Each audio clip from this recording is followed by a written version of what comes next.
বেশ কিছুদিন ধরেই হুগলির ভদ্রেশ্বরে এই খবরটা শোনা যাচ্ছিল। স্থানীয় শিক্ষক শ্রী শক্তিপদ ভট্টাচার্য এবং কিছু বয়স্ক ভদ্রলোকের উদ্যোগে এখানে উদ্বোধন হলো এক বিচিত্র ধরনের হাট। নাম দেওয়া হয়েছে তটিনী হাট। তবে এখানে চালু রয়েছে প্রাচীন বিনিময় প্রথা, আবার বেশ কিছু পুরনো ব্যবহার্য সামগ্রীও এখানে রাখা রয়েছে, যেমন পুরনো বস্ত্র, বই, ম্যাগাজিন, আসবাব, বাসন ইত্যাদি। সেগুলো একদমই বিনামূল্যে যে কেউ এসে পছন্দ মতো বেছে নিয়ে যেতে পারেন।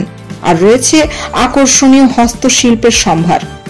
আর এগুলো একদমই এখানকার এলাকার মানুষের ঘরে তৈরি হওয়া আঁকা, ছবি, বুটিকের কাজ, বাদ্যযন্ত্র, মশলা, সার, গাছের চারা, হাতে বোনা তাঁতের সামগ্রী, মাছের চারা, চটের কাজের সামগ্রী ইত্যাদি। আর খাবার জিনিসের মধ্যে পাবেন চা, আমপোড়ার শরবত, লস্যি, কেক, বিস্কুট, ঘুগনি, আলুর দম, ঝালমুড়ি, চপ, বাড়ির গাছের ফসল, ফল, সবজি। আর ওই তৈরি খাবারগুলো সবই ট্রেতে সাজিয়ে সেলোফেন পেপারে চাপা দিয়ে বা কাঁচ বা প্লাস্টিকের স্বচ্ছ জায়গায় ঢেকে বিক্রি করা হচ্ছে খুবই নগণ্য দামে।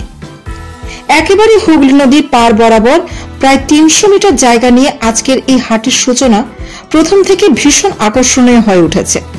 হাটের রাস্তা বা মেঝেতে স্থানীয় শিল্পীরাই আলপনা এঁকে অলঙ্কৃত করেছেন। প্রতি বুধবার বিকেল 4টে থেকে সন্ধ্যা পর্যন্ত এই হাট বসবে। ঠিক যেমনটা গ্রাম্য হাটগুলোর সূর্যাস্তের সাথে সাথে পাততারি গোটাতে শুরু করে, এখানেও সে একই ইতিহাসের পুনরাবৃত্তি দেখলাম। প্রচুর বয়স্কা থেকে মাঝবয়সী বা কচিকাচাদের কৌতূহলী ভিড়টা বেশ লক্ষণীয় ছিল। তবে মেলার মতো নয়, প্রাচীন হাটের নিয়ম অনুযায়ী এখানে নির্দিষ্ট কমিটির সাথে যোগাযোগ করে স্থানীয় যে কেউ তার নিজের তৈরি পণ্য এনে নিজে বিক্রি করতে পারা যাবে। তবে বিক্রেতাকে অবশ্যই মাটিতে বসতে হবে। সেক্ষেত্রে নিজের বা পণ্যগুলো সাজিয়ে বসার মতো ত্রিপল বা চট বিক্রেতাকে নিজেকে আনতে হবে। কোনো ফাস্ট ফুডের স্টল থাকবে না, কোনো মাইকও ব্যবহৃত হবে না। কমিটি প্রয়োজন হলে পুরনো আমলের চোং ব্যবহার করে মুখে বলবেন, এবং সেটাই করেছিলেন ওনারা।